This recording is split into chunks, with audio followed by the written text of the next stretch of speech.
It was so cold. I was super like worried about the long sleeves, and then I was out there and I was like, oh, it's actually really cold. I'm happy about this. Cool. You're good, it's rolling. So. Awesome, thank you. So, I wanted to know what medium you use for the faux bodies that you put in birds. Yeah, so for bird taxidermy, you can go a couple different ways. One of the things is wrapped bodies. Wrapped bodies is, it's called Excelsior, and it really comes down to it's wood wool, right? It's the leftover wood shavings from lumber yards, so it's actually quite green. And then you wrap that with string, and you're kind of adding and shaping to making it what you want. The other thing that you can do, and I do this on larger birds, is polyurethane foam. So just like with mammals, I will make I'll make a mold out of Bondo or silicone or whatever.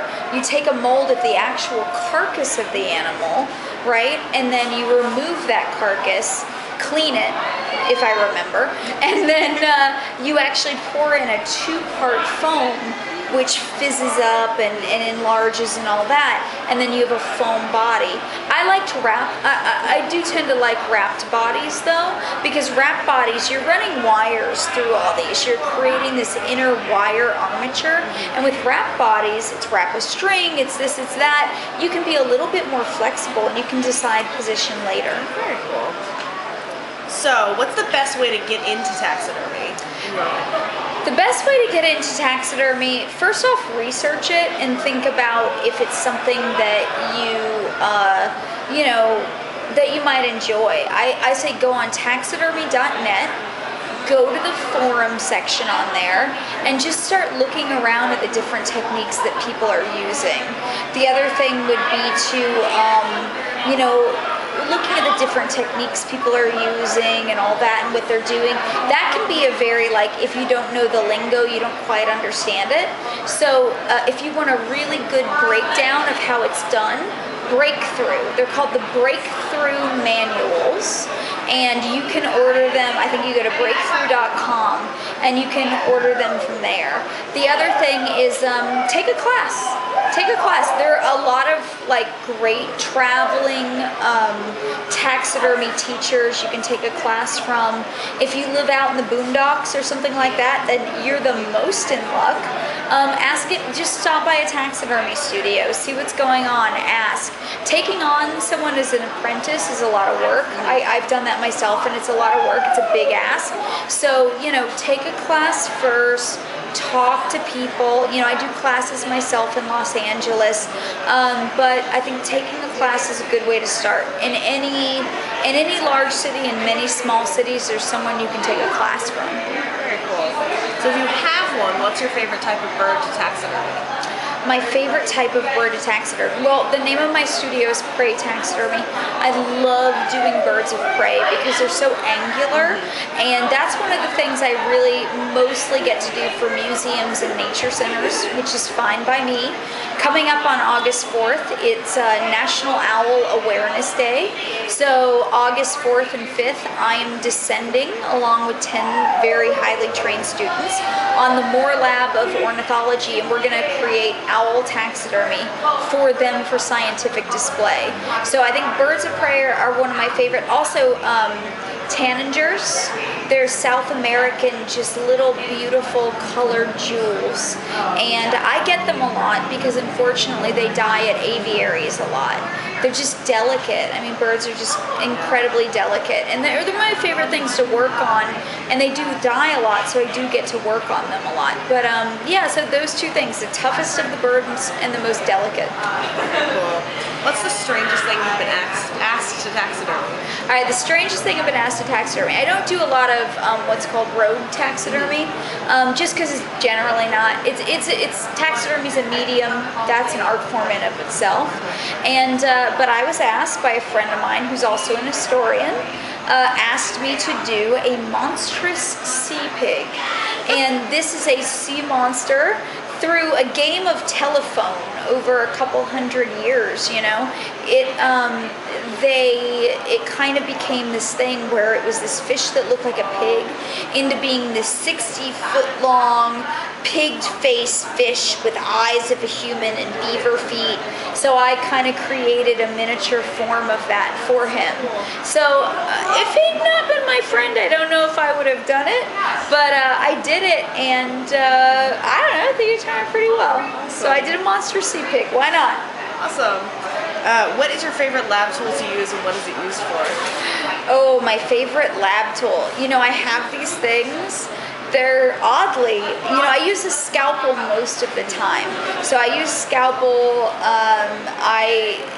You know, there's a new brand I found called XL, which is the sharpest blade in the world, which despite being that, the TSA didn't notice me getting on with a whole pack of them. Thank you very much, TSA. I'm glad they didn't confiscate it. But the thing I use the most is wire cutters. Not to skin or anything else. It's just like, oh, I'll use it to cut wire. Oh, I'll use it to get through the ligaments in this peacock. Oh, I'll use it for this. We call them blue nippers. And no matter how many pair I buy, I never have enough of them. And then you just buy them at Home Depot. There's little blue-handled nippers. So it's that. And, oh, I have discovered the pleasures of a cordless glue gun.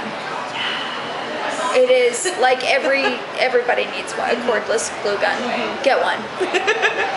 So besides the Natural History Museum in Los Angeles, is there a specific museum you'd love to work for?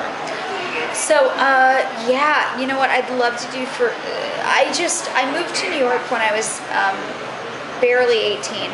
And the American Museum of Natural History holds a really strong place in my heart.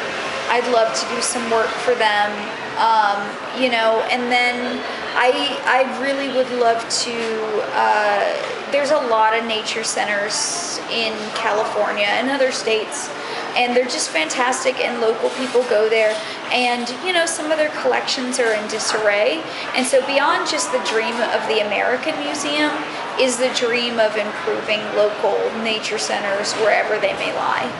And I think that's one of the reasons that I teach, is I'd love to see more people working on volunteerism to make more accurate displays of nature. So how long does it roughly take to learn taxidermy?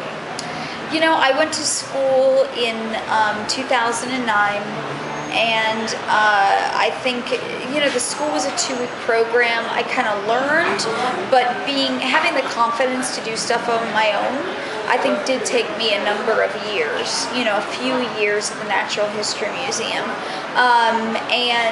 But I'm always learning. If you ever stop learning, you're doing something wrong. You're absolutely doing something wrong if you feel like, you know, every piece I work on is a learning experience. Even if I've done that specimen before, like today, I won a first place in the professional category at the world competition.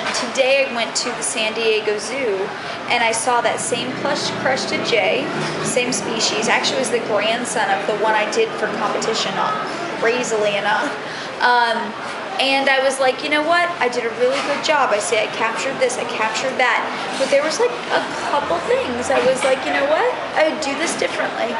And so I think if I ever stop learning, then I'm not evolving anymore. And you just may as well quit whatever you're doing if that's the case. So I hope I'm always learning.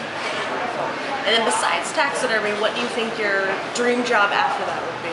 I hope this is my only dream job. I really do. I hope this is it. You know, if there's anything besides taxidermy, I don't want to know about it. I love it. I love what I do.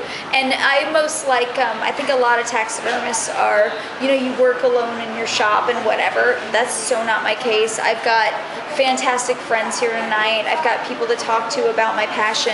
My studio is never empty. So as long as I can keep that the case and keep it social and keep it intelligent and keep it fun, nothing else exists for me. Awesome. Thank you so much for doing Thank you. It was a pleasure. Thank you. Awesome. Awesome.